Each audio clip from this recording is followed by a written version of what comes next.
ආයුබෝවන් අද අපි දැනගමු ජර්මනිය ගැන ඔබ නොදත් කරුණු 8ක්. අංක 1.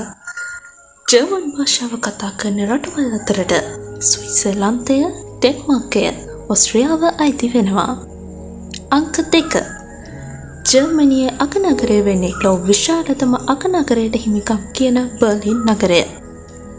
අංක 3. ඍතු භේද සියල්ලම දක්වන රටක් විදිහට ජර්මනිය හඳුන්වනවා.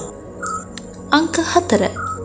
ලෝකයේ 3 වන විශාලතම ආර්ථික හිමිවන රට වන්නේද ජර්මනියයි. අංක 5. පුනර්ජනනීය බලශක්තිය අතින් ලෝකයේ අංක 1 රට බවට පත් වෙන්නේ ජර්මනියයි. අංක 6. යුරෝපයේ ධනවත්ම රට. අංක 7.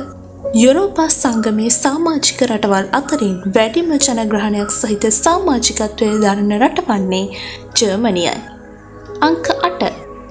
ලොව ඇඩිඩාස් සහ පූමා වැනි සමාගම්වල හිමිකත්වය දරන්නේද ජර්මනියයි.